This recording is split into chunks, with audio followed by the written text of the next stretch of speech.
માલિકના દ્વારમાં આવીને આપણે દર્શન કર્યા. આપણો 12 મહિના મેલા માલિક લાવે, કાવડે લાવે, સુખવાળા લાવે, શાંતિવાળા લાવે, પરમાત્મા આપણું કલ્યાણ કરે. એ આશીર્વાદ જ્યોતિષર બાપાએ આપણને આલેલા. એ આશીર્વાદ આજે આપણને બારુ મહારાજે આલે, ગુરુને પેઢીએ આલ્યા. હવે આપણે આજે ચૈત્રી પૂનમના મેળાના દિવસે અખાત્રીજનો જે 5 પંચનો ન્યાવ હે એ બધાને વાંચી સંભળાવીએ. વૈશાખ માસનો ઉપવાસનો ન્યાવ હે, એ બધાને વાંચી સંભળાવીએ. હળદરાનો ન્યાવ અને ઉપવાસનો ન્યાવ સાંભળ્યા પછી જેમને દર્શન કરવાના બાકી હોય એ દર્શન કરી અને આપણે ત્યાં વાલ્મીક ભવનના ઓટલા પર પ્રસાદ ત્યાં રાખવામાં આવી. પ્રસાદ લઈને આપણે બધાએ પોતપોતાને ઝૂંપડે સમજવાનું હોય, કારણ કે અહીંયા રાજસ્થાનમાં 26 તારીખે ચુનાવ હોય એટલે આપણે કોઈ મોટી સભા કરવાના નથી. સબ સંતોની જય ગુરુ.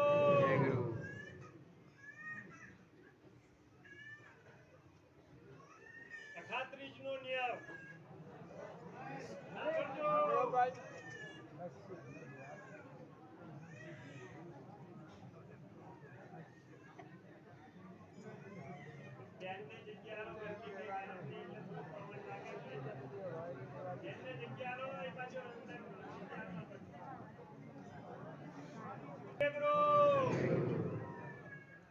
વિક્રમ સંવંત 2080 વૈશાખ સુદ 30 તારીખ 10/5/2024 ને શુક્રવારના રોજ અખાત્રીજ છે.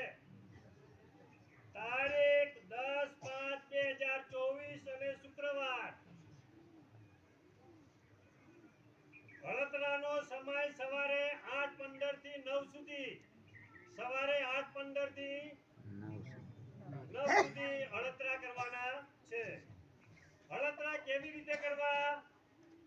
પ્રથમ 2 ચાસ દક્ષિણ દિશા તરફથી ઉત્તર દિશા તરફ 2 ચાસ લઈ જવાના છે.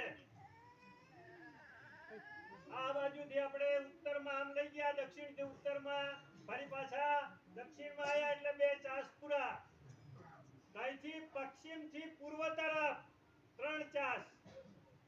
પશ્ચિમથી પૂર્વ તરફ 3 ચાસ. એટલે આ બાજુ દક્ષિણ તરફ આયા હતા, ત્યાંથી આ બાજુ આપણે ફર્યા એટલે પૂર્વ તરફ જવાનું. પાછા પૂર્વથી પશ્ચિમ તરફ આયા એટલે 2 થયા.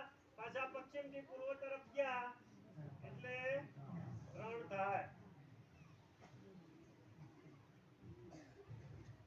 2 ચાસ દક્ષિણથી ઉત્તર તરફ, 3 ચાસ પશ્ચિમથી પૂર્વ તરફ.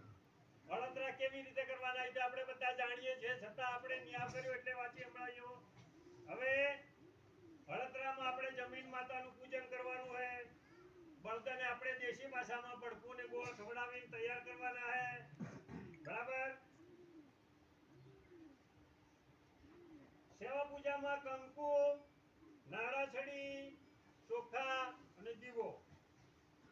આપણે અત્તર અને અગરબત્તી વાપરતા નથી. જમીન માતાની સેવા કરવાની છે. જમીન માતાની સેવા કરી પછી હળ, બળદ, દોહરો બધાને નાળાછડી બાંધવાની છે.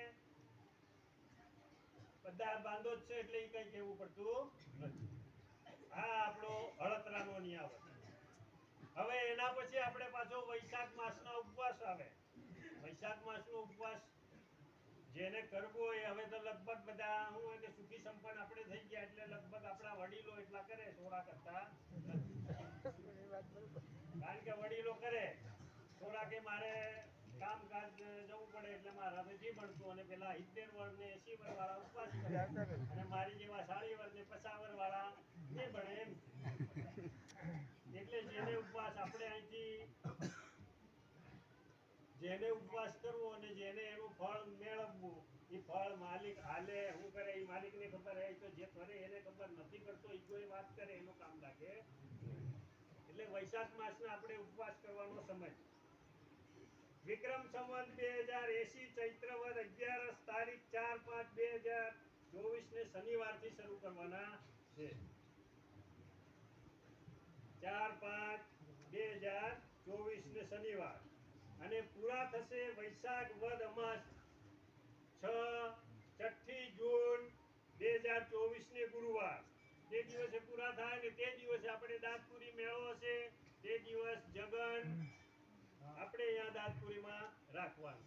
હવે ઉપવાસમાં આપણે શું શું સેવા પૂજા કરતા કેવી રીતે કરતા બધા જાણે પણ ફરી આપણે કહી દઈએ. આપણે જળદેવની સેવા કરીએ. જળદેવની સેવા કરવા માટે આપણી સેવામાં એક બેડો જળદેવ ભરી એને સેવામાં રાખવાનું હોય.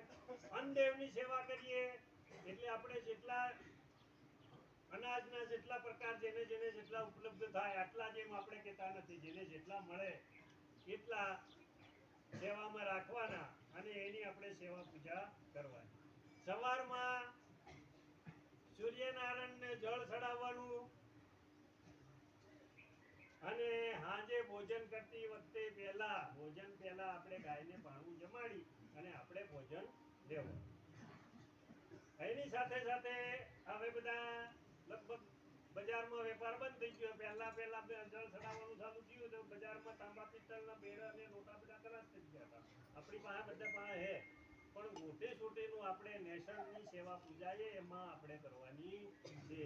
એટલે ઈ આપણી સેવામાં જે જળનું બેડું ભર્યું હે અન્નદેવ ભેગા કર્યા હે એની સેવા પૂજા કરીએ હે. એવી રીતે મોટે છોટેનું જે નેશન હે એ આપણે આપણી સેવામાં બતાવવાનું લહેરાવવાનું અને એની પણ આપણે સેવા પૂજા કરવાની. હવે જે જળ ભરેલું બેડું હે એ અમાસના દિવસે આપણે ઉપવાસ પૂરા થાય ત્યારે બધાએ અહીંયા દાંતપુરીમાં આપણે મળવાનું. દાંતપુરીમાં અહીં સેવા પૂજા થઈ જાય એટલે બધાને પોતપોતાને ઘરે જઈ અને હવે કુવા ઊંચા થઈ ગયા એટલે ગમે ત્યાં આંબાવાડિયામાં કે આપણે ચડાવી દઈએ એવું નહીં કરવાનું. બોર કરેલા હોય તો બોરનું ઢાંકણું ખોલીને બોરમાં પણ આપણે એ જળ પધરાવવાનું. કુવા હોય તો કુવામાં પધરાવવાનું. એટલે પછી આપણે કીધે કે ગંગામાં પ્રગટ થવા જોઈએ એમ તો પેલું ઈ કરવું હોય તો પ્રગટ થાય ને પેલા આંબે લીમડે ચડાવી દીધું એટલે પછી ગંગામાં ઉપર પ્રગટ.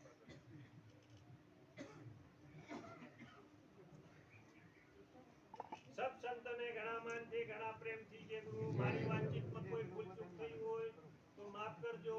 આજનો આ 5 પંચનો નિયમ હળતરાનો અને ઉપવાસનો નિયમ એની ઉપર પરમ પૂજ્ય ભારતેશ્વર મહારાજ ભારત ગાદીના વારસદાર ગાદીપતિની સહી છે. આ તમને જે નિયાવતો હોય એ સહી થયેલો વાંચી મળાયો. હવે જેમને દર્શન કરવાના બાકી હોય એમને દર્શન કરવાના, જેમને દર્શન થઈ ગયા હોય એમને પ્રસાદ આપણે ત્યાં આગળ વાલ્મિક ભવન પર રાખ્યો. પ્રસાદ લઈને બધાને પોતપોતાને ઝૂંપડે સમજવાનું હોય. સબ સંતોની જે ગુરુ. હવે આપણે બધા દેશ વતી આ મેળાની અંદર આપણે ગુરુ પહેરામણી કરીએ. એ કન્યા પંચવાળા મયંક સાહેબ જતા નરોજ સાહેબ ટોકાભાઈ સાવરચંદભાઈ કઈ ગયા? આપણે તમે 3 2 તો